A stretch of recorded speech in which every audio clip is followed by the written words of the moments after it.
할렐루야, 할렐루야, 감사합니다. 오늘도 하나님 말씀 우리 함께 같이 봉독하겠습니다. 하나님 말씀은 요한복음 5장 39절에서 42절까지 있는 말씀입니다. 같이 읽겠습니다. 시작. 너희가 성경에서 영생을 얻는 줄 생각하고 성경을 연구하거니와 이 성경이 곧 내게 대하여 증언하는 것이니라. 그러나 너희가 영생을 얻기 위하여 내게 오기를 원하지 아니하는도다.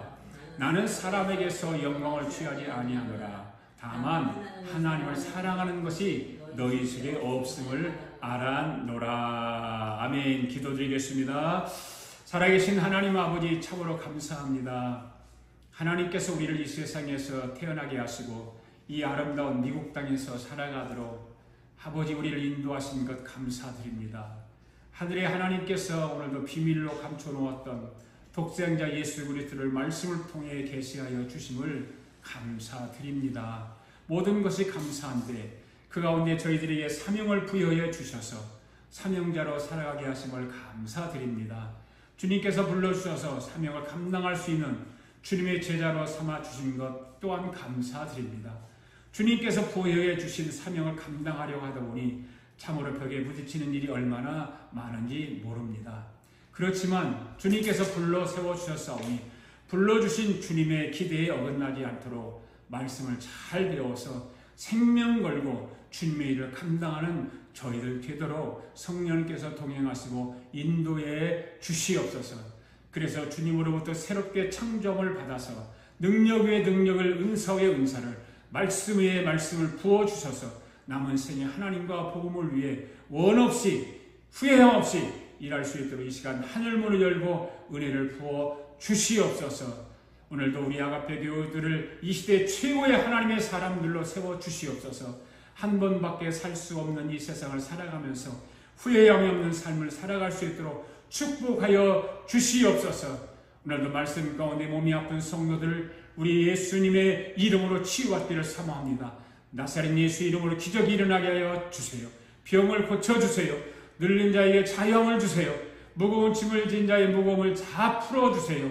회개하지 못하는 자들에게 회개의 영으로, 깨닫지 못하는 자들에게는 깨달음의 영으로, 지혜가 부족한 자들에게는 지혜의 영으로, 문제를 안고 몸부림치는 자들에게는 문제를 해결하는 영으로 성령 하나님께서 이 자리를 채워주셔서 모든 예배자들이 주님 앞에 예배하는 이 한 시간이 실감날 수 있도록 우리를 축복하여 주시옵소서. 하나님, 오늘도 말씀을 듣는 모든 사람들이 하나님의 말씀을 통해서 말씀이 다 열리게 하여 주시옵시고 넘치는 은혜가 부어지게 하여 주시옵소서. 감사드리며 예수님의 이름으로 기도하옵나이다. 아멘.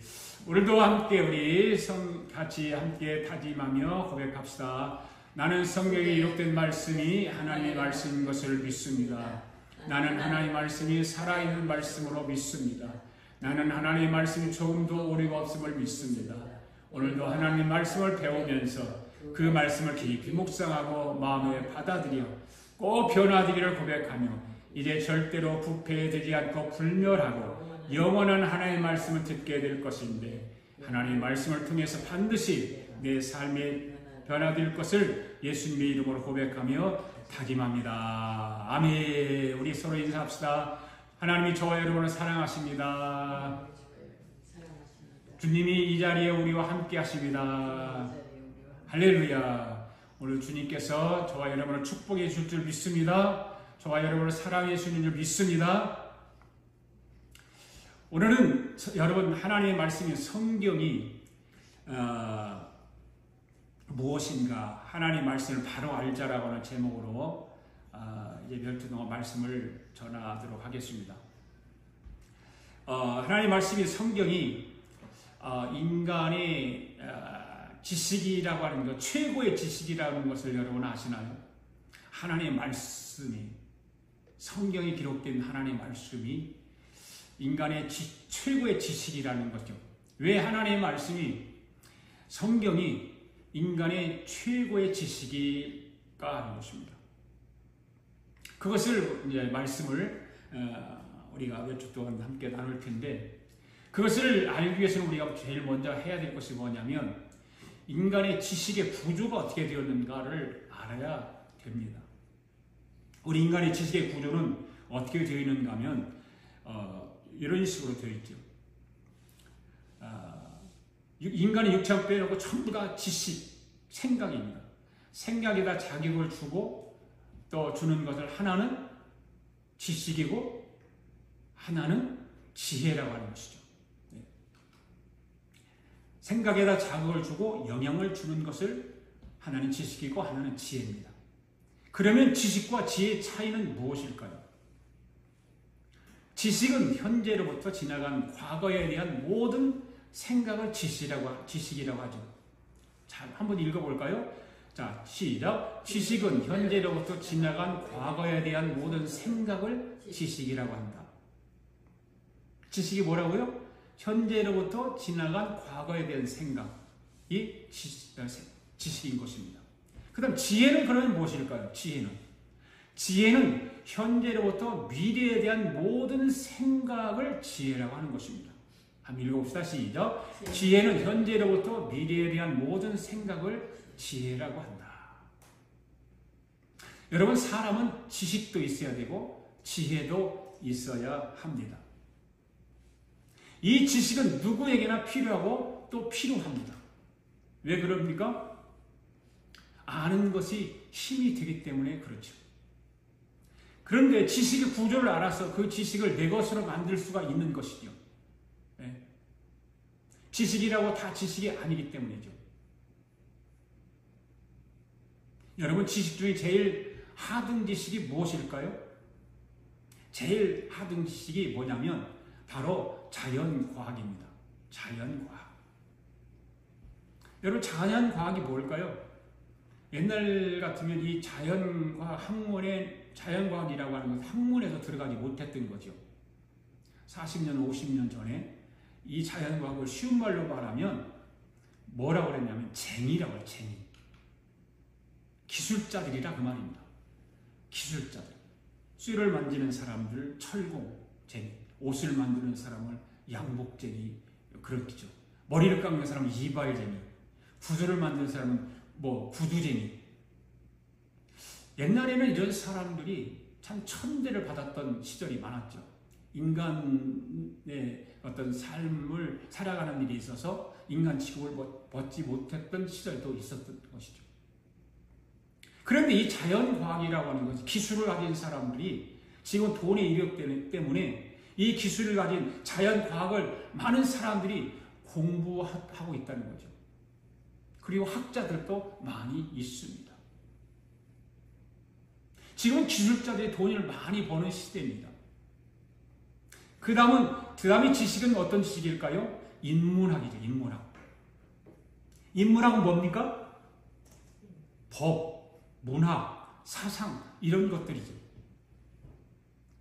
인문학은 삶의 원리를 밝히는 학문이면서 인간들의 삶의 시행착오를 줄여서 더욱더 어떻게 하면 더 잘 살까? 어떻게 하면 더 멋있게 살을까? 인간으로서의 어떤 삶을 어떻게 하면 최고 높은 곳을 향해 달려갈까? 그래서 자연과학과는 종류가 다른 지식이죠. 인문학은. 순문으로 정한다면 자연과학 위의 지식이 인문학인 것입니다. 그 다음 지식은 무엇일까요? 철학이죠. 철학은 모든 지식 위에 있는 학문이 철학이죠. 그래서 많은 학자들이 이 철학을 공부를 하는 것입니다. 왜 철학을 공부하는가 하면 이 철학이 모든 학문을 지배하고 있기 때문에 그렇습니다. 그래서 지식 중에 최고의 지식이 철학이라고 하죠.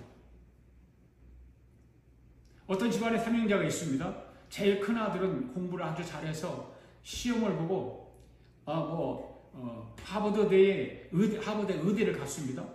우리나라 같으면 서울대 의대를 갔습니다. 여러분, 의대라고 하는 것은 어느 나라이든지 의대라고 하는 것은 학문으로 말하면 어디에 속할까요? 자연과학에 속하지, 의대는요. 그렇죠? 네. 의대를 가는 사람들은 머리가 보통 가지고 갈 수 없습니다. 보통 머리는 의대를 못 갑니다. 시험을 보면 만점을 맞아야 의대를 갈 수 있습니다. 그러니까 의대를 가는 사람들은 그냥 보통 사람이 아니라 그 말이에요. 생각 한번 해보세요. 시험을 보는데 전 과목을 한 개 정도 틀리고 다 100점을 맞는 사람을 정상적인 사람일까요? 보통 사람이 아니죠. 이상한 사람입니다. 저는 학교 다닐 때 100점을 맞아본 과목이 없어요.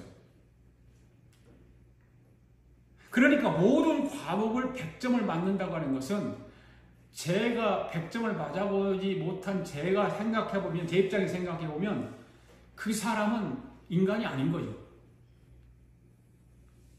어떻게 저렇게 모든 과목을 100점을 맞을까? 그 사람 속에 컴퓨터가 장착되어 있는 사람이라고 저는 생각을 해요. 그래서 뭐든지 막 생각만 하면 떠오르고 기억이 나고 문제를 풀고 그러죠. 우리나라에 바둑왕이 있었잖아요. 이세돌이라고. 이 이세돌이라고 우리나라 최고의 바둑왕입니다. 중국 사람하고도 바둑을 두어서 이긴 사람이 이세돌입니다. 그런데 이 이세돌이 컴퓨터하고 바둑을 두어가지고 박살났어요. 컴퓨터 바둑을 뭐라고 그러냐면 알파고라고 그래요. 알파고. 이세돌이 알파고하고 그렇게 머리가 좋은 이세돌이 알파고하고 바둑을 두어하고 박살났어요. 그러니까 100점 만점을 맞는 사람은 뭘까 같은 거예요? 알파고와 같은 사람이죠. 알파고는 최고의 지식인 철학보다 더 높은 지식을 장착하고 있는 것 같습니다. 요즘은 뭐가 생겨났죠? AI. 또 챗 GPT라고 하는 것이죠. 여러분 여기 들어가서 뭐든지 문제를 물어보면 거기서 정확하게 답을 말해줍니다. 모든 정보를 이 AI나 챗 GPT가 말해줍니다. 글을 쓰기를 원하나요? 제목만 갖다가 여러분을 거기다 써놓으면 글을 멋지게 써줍니다. 여러분 그런데 철학보다 알파고보다 AI나 챗 GPT보다 더 높은 지식이 있습니다. 그것이 무엇일까요? 바로 신학입니다. 여러분 세계에서 가장 지식의 집합체라고 하는 학문의 최고인 아이비리그가 어디 있죠?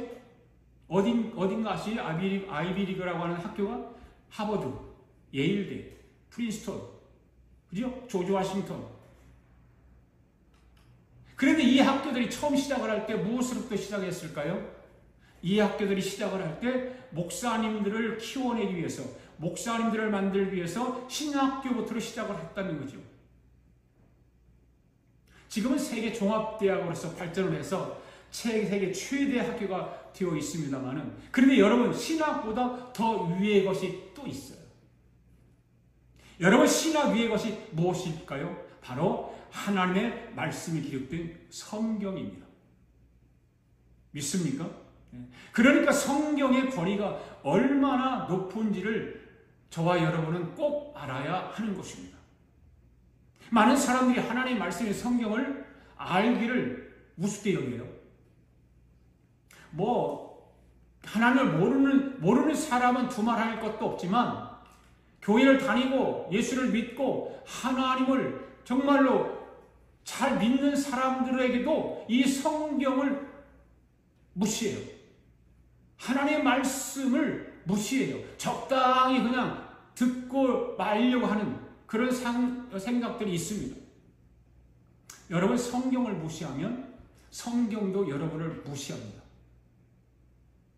우리 아가페교회 성도들 성경을 무시하지 않기를 바랍니다. 할렐루야.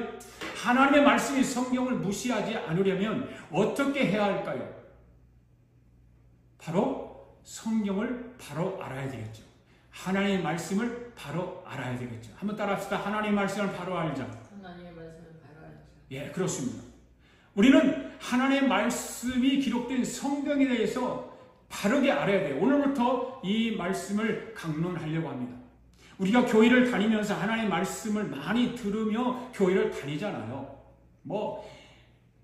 우리 한국 같으면 일주일 내내 교회 가잖아요. 새벽 예배가 있어서. 예, 어떤 때는 아침에도 가고 밤에도 가고 새벽에도 가고. 그래서 계속해서 하나님의 말씀을 들어요. 예. 그러면서 교회를 다녀요. 그런데 하나님의 말씀이 기록된 성경을 얼마나 알고 있는가라고 하는 것입니다. 여러분, 성경이 기록된 지가 2000년이 지났습니다. 그러면 2000년 동안 하나님의 말씀이 기록된 성경을 수많은 사람들이 연구를 했습니다. 시대마다 신학자들과 목사님들이 성경에다가 생명을 걸고 성경이 무슨 책인가를 알기 위해서 생명 걸고 2000년 동안 연구를 했습니다. 그래서 2000년 동안 이 성경을 알아보기 위해서 수없이 많은 책들이 쏟아져 나왔잖아요. 저는 미국의 서점을 잘 모르기는 하지만 제가 신학교 다닐 때 한국에서 공부하느라고 책을 사러 갑니다. 한국에 있는 기독교 서점은 어디 있을까요? 강남 고속버스 터미널 앞에 가면 거기에 다 모여 있습니다.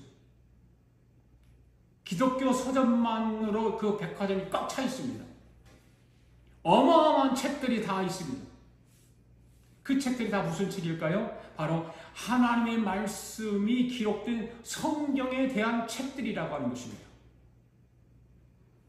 성경이 어떤 책인가를 알기 위한 책들이 그렇게 많이 쏟아져 나와 있는 것입니다. 그래서 수많은 신학자들이, 목사님들이 성경을 읽잖아요. 성경 읽다가 모르니까 원어로 된 책을 사서 보기도 하고, 영어 성경을 보기도 하고, 킹 제임스, NIV, 호크만 이런 주석들 찾아보면서 성경을 알기 위해 연구를 하고 하지 않습니까? 저도 마찬가지죠. 성경을 다 모르니까 이런 책 저런 책 이런 주석 저런 주석을 찾아가면서 하나님의 말씀이 기록된 성경을 알아보려고 애를 쓰는 거죠. 기독교 서점에서 쏟아져 나오는 책들을 보면 그들이 성경을 연구하다가 뭐 하나가 발견되면 그 작은 것 하나를 알기 위해서 엄청난 보화를 캐낸 것처럼 그것을 책으로 만들어서 사람들이 보게 하잖아요. 그 책을 목사님들이 책을 내는 거 보면 그런 거예요. 어떤 사람은 그냥 평범하게 주일날 설교한 것을 책으로 내는 사람도 많이 있지만 정말 독특한 사람들은 성경을 읽다가 어떤 정말 특별한 것을 발견하게 되면 그것을 책에다가 써내는 것입니다. 그렇게 수많은 책들이 쏟아져 나와 있고 여러분들도 수없이 많은 책들을 읽었을 텐데 그렇다고 여러분 하나님의 말씀이 기록된 성경이 뻥 뚫렸느냐 그 말입니다. 아니 목사님 어떻게 성경이 뻥 뚫려요? 그게 얼마나 어려운데요. 알면서도 모를 것 같고 모르면서도 알 것 같고 알다가도 모를 것이 성경이에요. 이렇게 말하는 사람도 많이 있겠죠. 여러분 그렇게 설교를 많이 들었는데도 성경을 다 알 수 있나요? 많은 학자들은 하나님의 말씀이 성경을 연구하면 할수록 완성 단계에 이르러야 하는데 그렇잖아요. 그렇게 많은 연구를 해놓으면 그 완성 단계에 이르러야 하잖아요. 그런데 점점 더 성경 연구가 미궁에 빠져든다는 것입니다. 학자들도. 그런데 하물며 오늘날 저와 여러분 더하지 않겠습니까? 하나님의 말씀을 그렇게 많이 연구를 하면 성경이 좀 보여주고 알려주어야 하는데 그렇지 않은 것입니다. 마치 하나님의 말씀이 기록된 성경이 신앙생활하는 교회를 다니는 예수를 믿는 사람들을 약을 올린 것 같은 알 듯 모를 듯 아리송하고 신비하기도 한 것이 바로 하나님의 말씀이 성경이에요. 이것이 무려 2000년 동안 이렇게 지나온 거예요.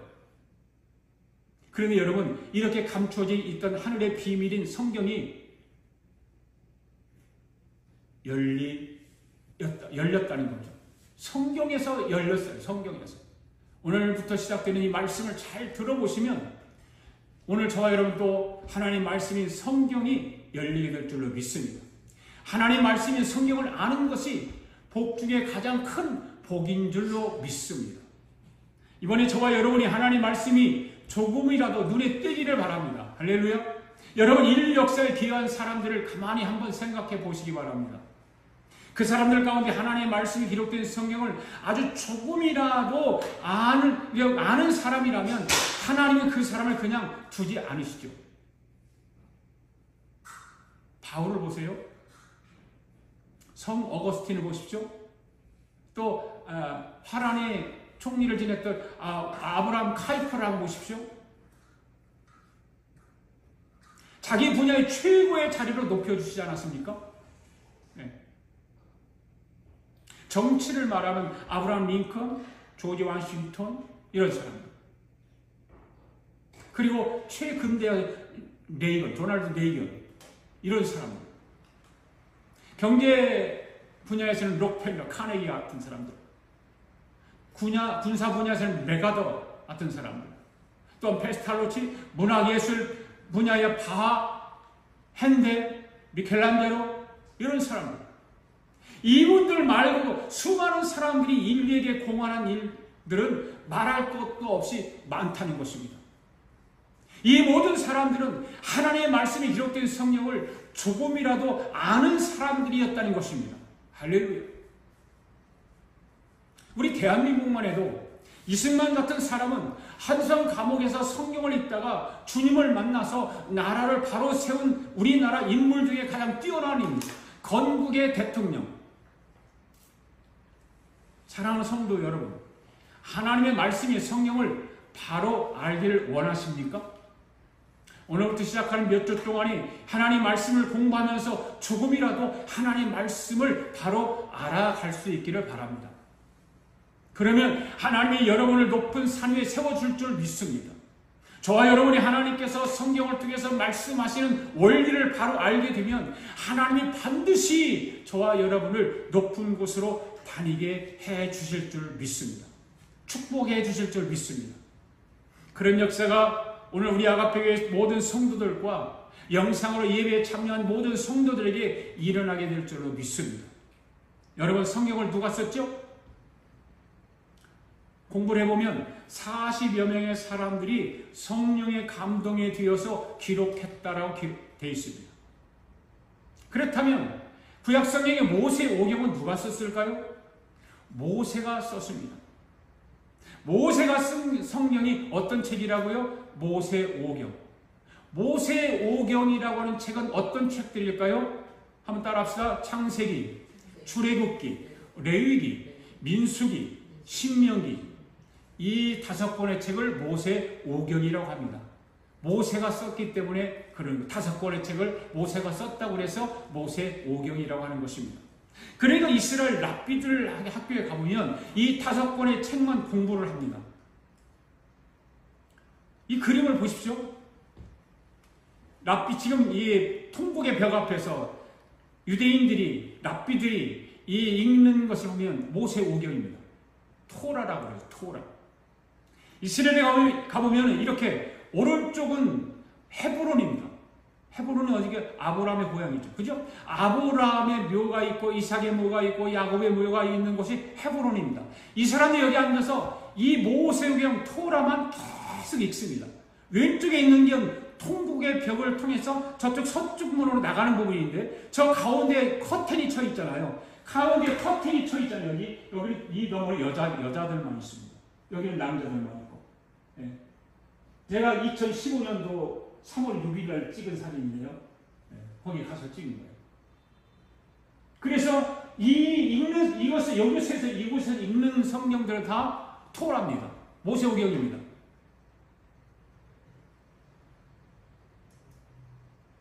모세오경만 이들은 소리내서 막 읽어요. 보통 그냥 읽는 거 아니에요. 막 소리내서 몸도 막 이렇게 가만히 앉아서 읽는 게 아닙니다. 정말 성경 읽는 것에 이 사람들 못 따라가요. 이 5권의 책을 누가 썼다고요? 모세가. 그러니까 모세는 엄청나게 위대한 사람입니다. 구약의 대표자가 바로 모세인 것입니다. 그런데 이 모세오경을 알아낼 사람이 없죠. 모세오경을 기록을 했어요. 그 모세오경을 기록했는데 이것을 해석을 해야 되잖아요. 어떻게 해석을 해야 될까? 해석할 길이 없습니다. 역사 시대, 선지자 시대가 다 지나가는데도 부분적으로는 조금씩은 알 뿐이었는데, 그런데 이 성경의 원형을 알아낸 사람이 나타났어요. 그가 누구일까요? 바로 신약 시대에 바울 사도가 성경이 무엇인지를 알아냈다는 것입니다. 그래서 사도 바울을 위대한 사람이라고 하는 거예요. 누구도 알아내지 못했던 모세 오경 성경을 바울이 인류 역사 최초로 알아낸 것입니다. 오늘 현대를 살아가는 저와 여러분은 바울이 없었다면 성경에 대해서 알 수가 있었을까요? 몰랐을까요? 몰랐죠. 모세 오경이 왜 기록했는가를 몰라요. 사도 바울이 없었다면. 그래서 모세 오경은 모세가 기록했고 바울이 해석을 한 거라고 하는 것이죠. 그거를 정경이다 그렇게 말합니다. 정경. 네. 그러면 모세가 어떻게 모세 오경을 썼을까? 이 어려운 성경을 어떻게 썼을까? 읽어도 이해가 되지 않고 알고 싶어도 알 수 없는 이 성경을 어떻게 모세는 썼을까라고 하는 것입니다. 성경 하나를 가지고 평생 연구를 하고 하는 성경학자들도 모든 것을 알 수 없는 끝이 보이지 않는 이 성경을 모세는 어떻게 썼을까라고 하는 것입니다. 모세가 저와 여러분보다 더 나은 사람이라서 그럴까요? 더 실력이 있었을까요? 아니죠. 물론 더 나을 수도 있어요. 실력이 나올 수도 있는데 그래서 기록한 것이 아니라 그 말이에요. 모세가 성경을 쓸 수 있던 이유는 딱 한 가지예요. 그것이 무엇일까요? 모세는 땅에서 볼 수 없는 신의 산에 갔다 온 사람이에요. 신의 산에 갔다 왔다고 하는 건 다 알잖아요. 모세가 신의 산에 올라가서 보니까 산 밑에서 볼 수 없는 신의 산에 올라간 사람만이 볼 수 있는 그 무엇을 보았는데 그것을 뭘 보았냐면 하나님께서 하늘의 모형을 보여주는 거예요. 모세에게. 신의 산에 올라가서 하늘의 모형, 즉 설계도를 보게 된 것이죠. 구름이 확 덮이더니 번개가 번쩍이고 하는 사이를 보게 됩니다. 그런데 그것이 집 같기도 하고 텐트 같기도 한 것을 보게 됩니다. 이것을 다른 말로 하면 하늘의 모형이라고 말합니다. 그리고 구약 성경에서 그것을 장막이라고 말하죠. 장막.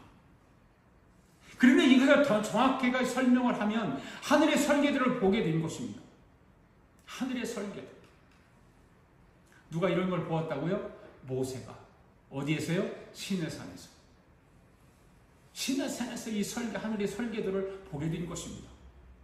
모세가 하늘의 설계도를 가지고 땅에 내려와서 한 것이 두 가지가 있는데 하나는 모세 오경이라고 하는 성경을 기록하게 되었고 또 하나는 모세가 본 설계도를 땅으로 끌어내려서 그대로 건축한 것이 무엇일까요? 성막이죠.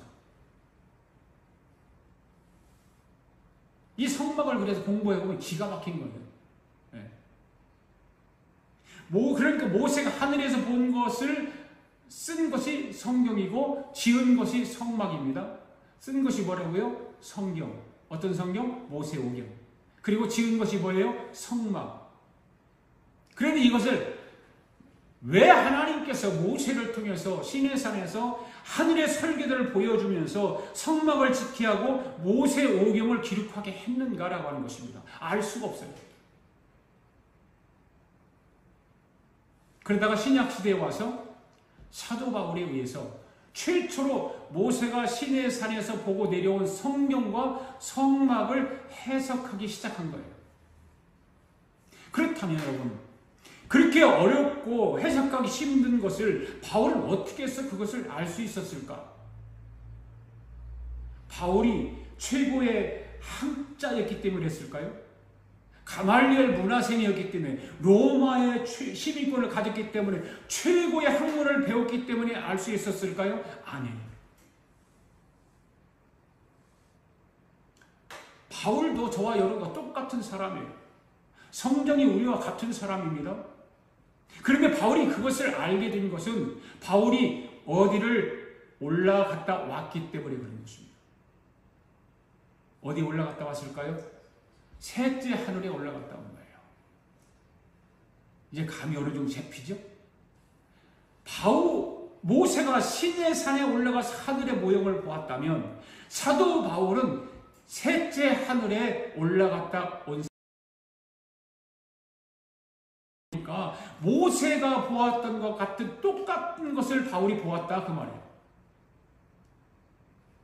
그것이 바로 하늘의 설계도를 본 것입니다.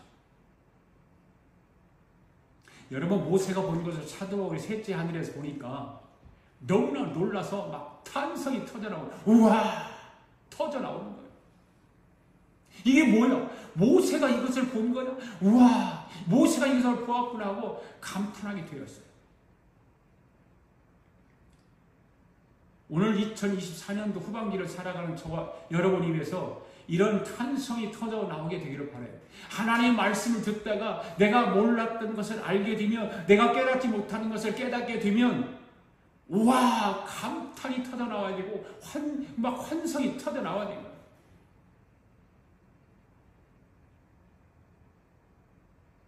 그래 본 적이 있나요? 여러분 하나님 말씀을 듣다가 탄성이 터져 나오고 감탄이 터져 나오고 막 박수도 치고 입을 벌려도 와 우리 하나님 살아계시구나. 그래 본 적이 있나? 하나님 앞에 우리 저와 여러분이 예배 드리면서 이런 탄성 한 번 없이 예배 드리는 사람은 좀 생각을 많이 해봐야 되겠죠. 그렇지 않겠습니까? 어떻게 하나님 앞에 예배 드리면서 그런 위대한 하나님께서 말씀하시는 말씀을 듣으면서 이런 탄성의 소리 한번 지르지 않고 천전하게 앉아서 팔짱을 끼고 다리를 꼬고 앉아서 예배를 드린다면 무슨 의미가 있겠습니까? 하나님 말씀을 들으면서 막 가슴이 뛰고 가슴이 벌렁거리고 얼굴이 화끈거리고 이런 예배가 진짜 예배 아닐까요?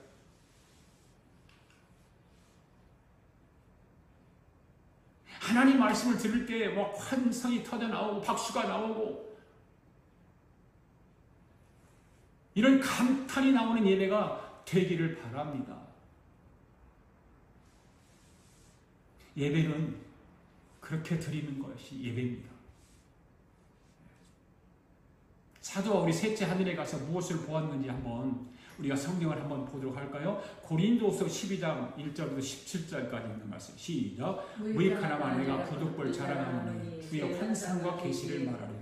이거 지금 바울이 셋째 하늘에 올라가서 보고 온 걸 말하는 거예요. 2절 시작. 내가 그리스도 안에 있는 한 사람을 아노니 그는 10년 전에 셋째 하늘에 올라간 자라.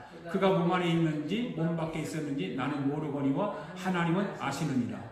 내가 이런 사람을 아노니. 이게 누구를 지금 말하면 바울이 자기를 얘기하는 거거든요.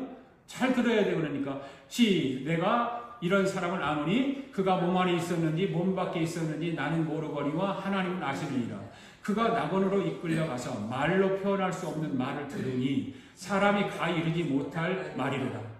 내가 이런 사람을 위하여 자랑하겠으나 나를 위하여는 약한 것들 위해 자랑하지 아니하리라. 내가 말 자랑하고자 하여도 어리석은 자가 되지 아니할 것은 내가 참말을 함이라.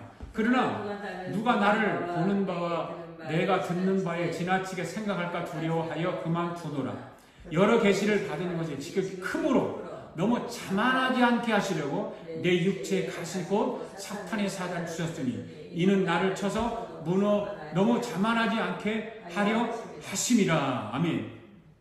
여러분 이 말씀을 잘 들어보시면 바울이 지금 여러 계시를 받은 것이 지극히 크다고 했습니다. 여러분 여기 여러 계시를 받았다는 것은 무엇일까요? 바울이 지금 셋째 하늘에 올라가서 보았다는 것입니다. 무엇을 보았다는 것일까요? 모세가 본 것을 보았다 그 말이에요. 그럼 모세가 본 것이 무엇이냐 그 말이에요. 또 한번 모세가 본 것도 우리가 봐야죠. 출애굽기 24장 15절 17절 18절 시작. 모세가 산에 오르매 구름이 산을 가리며 여호와의 영광이 시내 산 위에 머무르고 구름이 엿새 동안 산을 가리더니 일곱째 날에 여호와께서 구름 가운데에서 모세를 부르니라. 산 위에 여호와의 영광이 이스라엘 자손의 눈에 맹렬한 불같이 보였고 내가 그들 중에 거할 소를 그들이 나를 위하여 짓되 물은 내가 네게 보이는 모양대로 장막을 짓고 기구들도 그 모양을 따라 지을지니라. 아멘. 모세가 시내산 산에 올라갔습니다. 6일 동안 산에 머물러 있는데 7째 날에 여호와께서 구름 가운데서 모세를 부릅니다. 그리고 구름 속으로 들어가 얼마 동안 있었습니까? 40일 동안 구름 속에 있었습니다. 25장 8절 9절 말씀 볼까요? 8절 시작. 내가 그들 중에 거할 성수를 그들이 나를 위하여 있을 때 무릇 내가 네게 보이는 모양대로 장막을 짓고 기구들도 그 모양을 따라 지을지니라. 여러분, 모세가 본 것이 뭐예요? 하늘의 모형, 설계도입니다. 모세가 하늘의 모형 설계도를 보았다는 것입니다. 모세가 본 것을 처음으로 해석한 사람은 누구라고요? 사도 바울입니다. 사도 바울이 셋째 하늘에 올라가서 보니까 모세가 본 것과 똑같은 하늘의 모형을 본 것입니다. 그것이 성막입니다.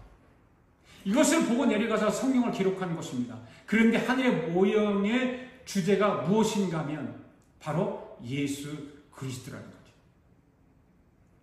하늘의 모형을 보았는데 모세가 보았고 사도 바울이 보았는데 그 총 주제는 바로 예수 그리스도였습니다. 한번 따라합시다. 하늘의 모형은 예수 그리스도다. 하늘의 모형은 예수 그리스도. 네. 그러니까 성경의 총 주제가 뭐예요? 예수 그리스도입니다. 그런데 모세가 하늘의 시내산에서 하나님으로부터 받은 그 모든 계시, 하늘의 그 모형이 바로 예수 그리스도라는 거죠. 바울도 똑같았습니다. 셋째 하늘에 올라가서 40일 동안 구름 속에 있으면서 본 것이 바로 예수 그리스도에 대한 모형인 것이죠. 그래서 사도 바울이 이것을 깨닫고 바울 서신이라고 하는 성경을 기록하게 되는 거예요. 여러분, 바울 서신이 몇 권으로 되어 있죠? 13권입니다. 이 바울 서신은 모세가 시내산에서 올라가서 하늘의 집을 보고 내려와서 모세가 기록한 모세오경을 해석하는 책이 바울 서신입니다. 여러분, 바울 서신 13권을 읽으면서 모세가 기록한 그 내용들의 해석하는 내용, 말씀들이 너무 많아요. 바울 서신이 몇 권으로 되어 있다고요? 13권. 어디서부터 어디까지죠? 로마서부터 히브리서 전까지. 13권입니다. 그리고 모세가 본 것을 땅으로 가지고 내려와서 건축한 것이 성막인데 바울은 이것을 뭐라고 말했을까요? 교회라고 말했어요. 교회. 성막은 교회입니다. 네. 여러분, 교회라고 하는 말은 구조물을 가지고 유형적 건물을 말하는 것이 아닌 것입니다. 여러분, 교회가 무엇인지를 바로 알아야 우리는 신앙생활하는 데 문제가 없는 거예요. 그러니까 모세오경하고 바울 서신은 같은 거예요. 왜 같은 것이 될까요? 모세오경을 바울이 해석을 했기 때문인 것입니다. 여러분, 교회하고 성막을 동일한 것입니다. 모세와 바울이 같은 것을 보고 땅으로 끌어내렸기 때문인 것입니다. 오늘 저와 여러분이 이것을 알아야 되는 것이죠. 이러한 성경이 열려야 되는 것입니다. 이것이 열리지 않으면 성경을 모르는 거예요. 이것이 열려야 성경을 읽어도 하나님의 말씀이 눈에 들어오게 되어 있는 것입니다. 이것을 모르면 성경을 마르고 닳도록 읽어도 성경을 모르죠. 그냥 읽는 거예요. 그래서 그냥 목사님이 성경을 몰라도 그냥 무조건 읽으라고 그러잖아요. 무조건 읽다 보면 성령께서 깨닫게 해주신다. 물론 성령께서 깨닫게 해주시겠죠. 그러나 이런 기초를 알지 못하면 이 말씀이 무슨 말씀인지 모르는 거예요. 이 기초를 알아야만이 모세오경하고 바울 서신을 완전히 알아야만이 성경이 열리는 거예요. 여러분, 성경은 너무 나무에서 나뭇잎 하나 따서 그것이 나무다라고 하는 것이 아닌 거예요. 성경의 원리를 바로 알면 성경이 보이게 되어 있지 않겠습니까? 여러분, 책을 쓰는 사람 보십시오. 책을 쓰는 사람을 보면 성경을 가지고 자료를 삼는 사람이 많아요. 책을 쓰기 위해서. 역사가들도 마찬가지거든요. 성경을 가지고 역사를 알려고 하는 사람들이 너무 많아요. 학문을 연구하는 철학가들도 성경을 가지고 철학을 알려고 하죠. 군사전략가들도 마찬가지입니다. 모든 성경에서 지혜를 얻으려고 합니다. 그렇게 성경을 보는 사람은, 그런데 그들이 실질적으로 그럴까라고 하는 거예요. 네.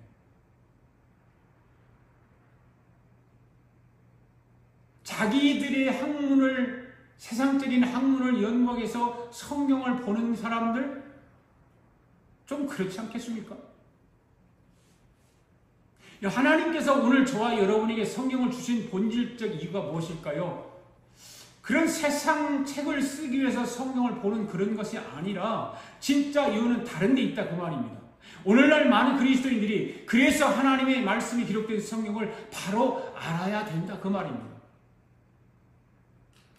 오늘 우리 아가페교회 성도들과 오늘 영상으로 예배에 참여한 모든 성도들은 성경이 활짝 열리게 될 줄로 믿습니다. 성경이 열리지 않으면 여러분이 예배를 드리고도 고생만 하는 거죠. 괜히 시간 낭비만 하는 것이고, 교회를 열심히 다니기는 하지만 헛고생만 하는 것이고, 오늘 저와 여러분들은 헛고생하지 않기를 바랍니다. 할렐루야. 사랑하는 교우 여러분, 성경을 바로 알아서 진정한 그리스도인들이 되어야 될 줄로 믿습니다. 모세가 하늘에서 이것을 보고 내려왔는데, 그래서 모세가 사람들에게 말해주는 것입니다. 내가 시내산에 올라가서 40일 동안 있었는데 번개가 번쩍이고 구름이 끼더니 하늘에 하나님이 어떤 설계도를 보여주는데 그것이 집 같기도 하고 텐트 같기도 한데 하면서 말을 하니까 사람들이 무슨 말인지 알아듣지 못하는 거예요. 저게 무슨 말을 하는 거예요 지금? 그런데 여러분, 모세 때만 그랬을까요? 교회에서 하나님의 종 목사님들이 강단에 설교를 하는데 막 설교를 하는데도 알아듣지 못하는 사람이 수도 없고 알아듣지 못하는 설교를 하고 있는 거죠. 성경에 대해서. 사람들이 성경을 너무 모른다는 것입니다. 그렇게 많은 목사님들과 신학자들이 설명을 하는데도 성도들이 알아듣지 못하는 것입니다. 왜 그럴까요? 이유는 두 가지겠죠. 하나는 가르치는 사람이 모르고 가르치든지, 둘째는 가르치는데도 못 알아듣든지, 아니면 가르치고 있는 그 시간에 졸고 있든지, 두 가지 이유 때문이 아닐까요? 오늘 우리 아가페교회 성도들과 영상으로 예배에 참여한 모든 성도들은 하나님의 말씀이 기록된 성경을 바로 알아갈 수 있기를 바랍니다. 많은 사람들이 이구동성으로 하는 말이, 목사님 왜 성경만 읽으면 졸리지요? 하고 그러잖아요. 그런 말 하잖아요. 예. 여러분들끼리도 친구들끼리 성도들끼리 만나면 나는 왜 이렇게 성경만 읽으면 졸리는지 몰라. 목사님 나는 성경만 읽으면 왜 이렇게 졸리지요? 그런데 여러분, 왜 성경만 읽으면 졸음이 올까요? 왜 교회 와서 설교 시간만 되면 졸음이 올까요?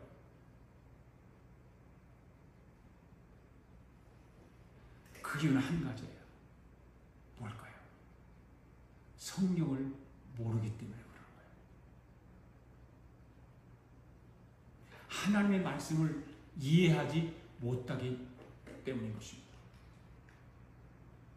여러분 잘 들어보십시오. 모세가 하늘에서 하늘의 집을 보았는데 그것을 가지고 땅으로 내려와서 사람들에게 설명을 했는데 아무도 알아듣는 사람이 없는 것입니다. 그래서 모세가 답답해서 그들의 머리에 대고 안수를 해요. 그랬더니 하나님의 성령이 백성을 심령 속으로 들어갑니다. 여러분, 안수를 왜 하는지 아시나요? 안수를 왜 할까요?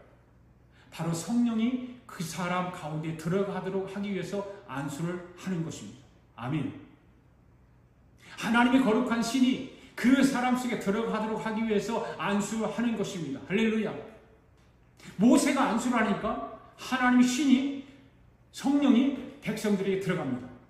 성령이 들어가니까 그때부터 모세가 무슨 말을 시작해도 사람들이 말귀를 알아듣기 시작합니다. 말귀를 알아들으니까 그 사람 속에서 뭐가 되면 공명이 일어나기 시작합니다.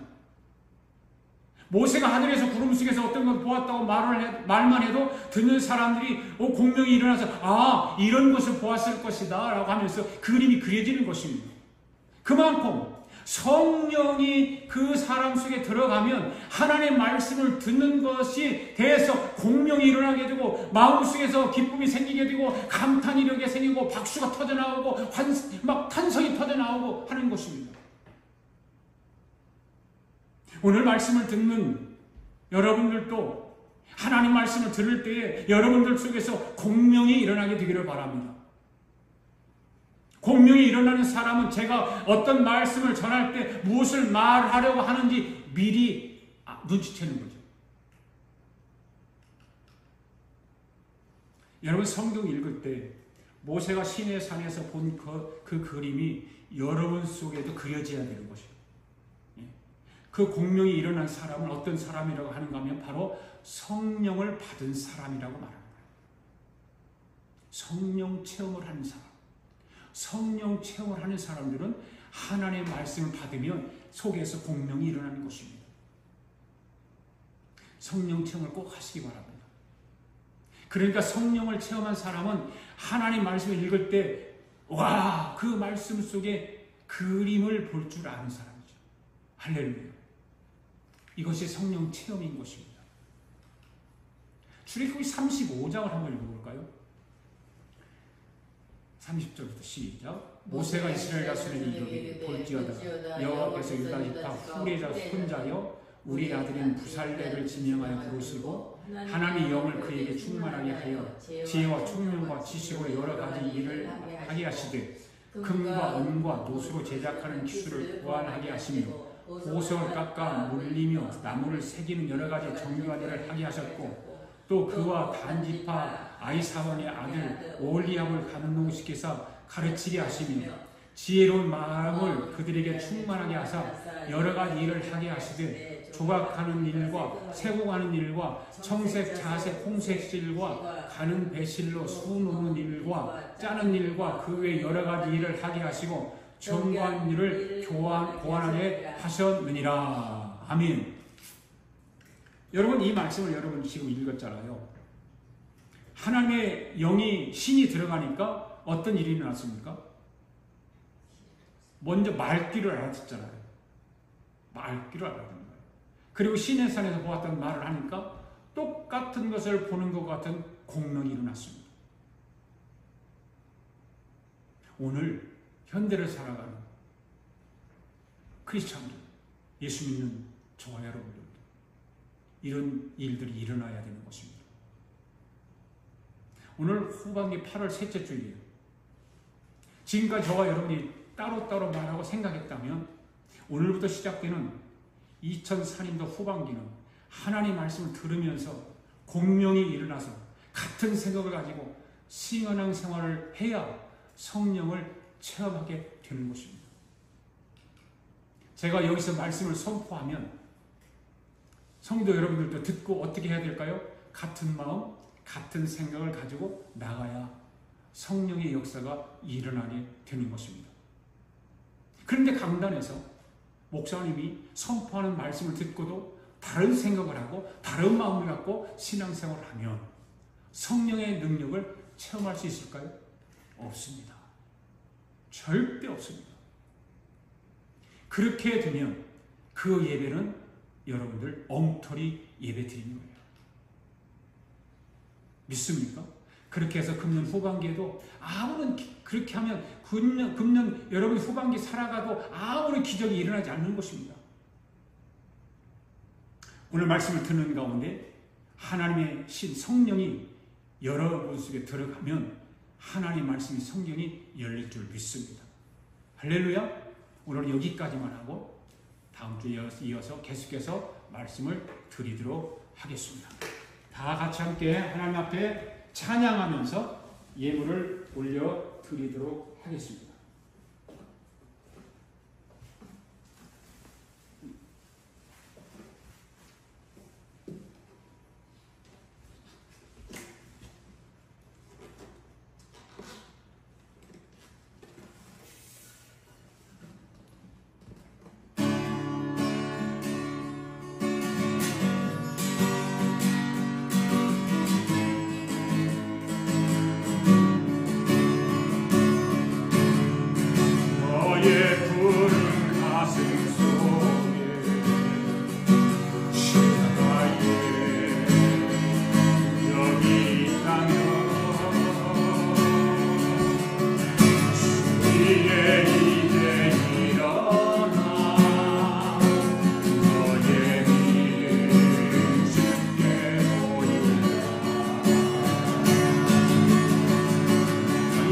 뛰는 가슴 속에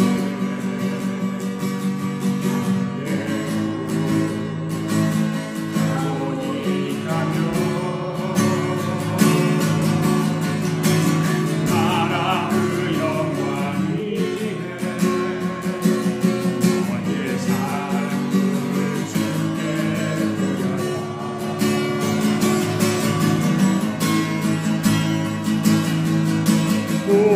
오랫동안 꿈꿔왔던 그 나라 이제 곧오므로 우리 주의 은혜에 땅을 쬐며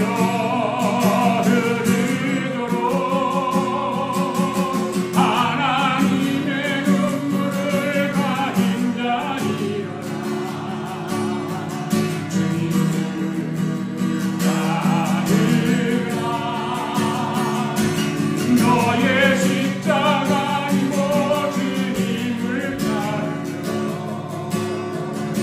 세상 주 영광 보겠네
너의 십자가 지고 주님을 따르며